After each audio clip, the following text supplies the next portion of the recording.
राज्य माहिती आयोग निष्क्रिय होने से अधिकारियों को जानकारी न देने की खुली छूट मिलने पर नागरिक तथा सामाजिक कार्यकर्ताओं परेशान हो रहे। ऐसा गंभीर आरोप जालना के सामाजिक कार्यकर्ता अजीत दादा कोठारी ने छत्रपति संभाजी नगर में राज्य माहिती आयोग कार्यालय में आए हुए बुरे अनुभव मिलने पर लगाया। उन्होंने कहा कि माहिती अधिकार 2005 की अमल बजावनी न होने से अपील में उनकी दखल न लेने के परिणाम स्वरूप राज्य भर में भ्रष्टाचार फैला हुआ है और शासकीय अधिकारी बेलगाम हो चुके हैं। जालना महाराष्ट्र से चीफ ब्यूरो देवचंद सांवरे की रिपोर्ट। सब मुझे बताइए, राज्य माहिती आयोग में आप आए तो क्या तकरार लेके आए हो? ये आज राज्य माहिती आयुक्त खंडपीठ छत्रपति संभाजी नगर के अंदर मैं जालना से आया हूँ। मेरा नाम है सामाजिक कार्यकर्ता अजीत दादा कोठारी, जालना शहर।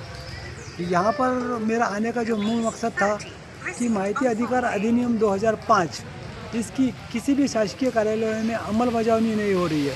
और ये 2005 के अंदर एक कलम है जो माहिती अधिकार अधिनियम 2005 कलम 25, ये 25 जो कहती है कि माहिती अधिकार के अंदर किसी भी शासकीय कार्यालय में कोई भी अर्ज आता है तो उसकी नोंद होनी चाहिए और उस नोंद के हिसाब से उसे जो जानकारी दी गई है उसकी भी नोंद होनी चाहिए। अगर उसे जानकारी नहीं दी गई है या उसकी जानकारी नाकारी गई है तो उसके बाद संदर्भ में भी रजिस्टर के अंदर नोंद होनी गई है। और इसके बाद में अगर ऐसा नहीं होता है तो सामने वाले ने अपीलार्थी ने जो अपील किया है, अपील की सुनवाई हुई है और उसे जानकारी दी गई है या नहीं की है, ये भी सब होना चाहिए। और ये सब अहवाल लेकर के हर कार्यालय शासकीय कार्यालयों को ये अहवाल विभागीय आयुक्तों को देना पड़ता है और विभागीय आयुक्त यह अहवाल राज्य माहिती आयुक्तों को देता है और राज्य माहिती आयुक्त विधानसभा के पटल पर ही अहवाल रखता है। लेकिन किसी भी शासकीय कार्यालय में इस नियम की अमलबजावनी हो नहीं रही है और इस नियम की पायेबंदी हो रही है, जिसके कारण मैंने जालना महानगर पालिका को ये सूचना के अधिकार के तहत एक जानकारी मांगी थी। लेकिन आयोग के सामने समक्ष आज तक उपस्थित होने पर भी ये लोगों ने कोई जानकारी दी नहीं और इसके संदर्भ में यहाँ भी वो कुछ ले नहीं पाए, अधिकारी माहिती ले नहीं पाए, लेकर नहीं आए।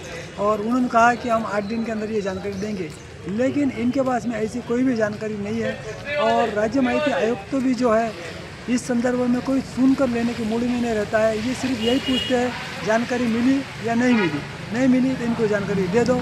इसके कारण सामाजिक कार्यकर्ताओं की घोर निराशा हो रही है और इस कारण से जो लोग सचमुच में सूचना के अधिकार के तहत हर कार्यालय में माहिती अधिकार में माहिती मांगते हैं और माहिती मांगने के बाद में ऐसे कुछ भ्रष्ट अधिकारी है और ऐसे कुछ भ्रष्ट कार्यकर्ता भी है जो ये उनको मैनेज हो जाते हैं और जनता तक वो सही जानकारी उपलब्ध नहीं होती है और इस कारण से जो सही में सामाजिक कार्य करने वाले कार्यकर्ता है वो बदनाम हो रहे हैं।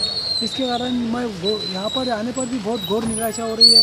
सूचना के अधिकार के तहत जिस आयुक्त की नियुक्ति की गई है वो आयुक्त भी ठीक से हम लोगों को सुन नहीं पा रहे हैं और ना ही हमारे प्रश्न को ठीक से समझ पा रहे हैं, जिसके कारण यहाँ आने से कोई फ़ायदा होगा ऐसा मुझे नहीं लगता है। तो आप सरकार से क्या कहना चाहेंगे?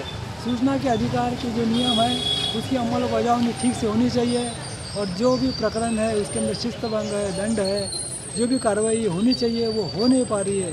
हर कार्यालय के अंदर इसके कारण जो अर्ज आते हैं उसके ऊपर जो अधिकारियों को ये एक्शन लेना चाहिए। जो जन माहिती अधिकारी है यहाँ पर आयोग में उनके खिलाफ कोई कार्रवाई नहीं होने के कारण वो लोग बिंदास हो गए हैं और वो बोलते हैं कि जा कुटा जाए से जा, ये वो करना है कर, कुछ होने वाला नहीं है, हमारा कुछ बिगड़ने वाला नहीं है। इसलिए वो यहाँ आते हैं और मौज मज़ा करते हैं, हंसी मजाक करते हैं और आयोग के सामने यहाँ पर भी वो कुछ उनके अंदर जो सूचना के अधिकार के तहत जो जानकारी नहीं देने के ऊपर भी जो कार्रवाई नहीं होती है, उसके कारण ये अधिकारी जो है ये बहुत मस्ती में आ गए हैं और ये जो सूचना के अधिकार को कुछ समझते नहीं है। इसलिए ये जो नियम जो सरकार ने बनाया था उसका जनता को कोई उपयोग नहीं हो रहा है। आपका नाम? अजीत दादा कोठारी, सामाजिक कार्यकर्ता, जालना शहर।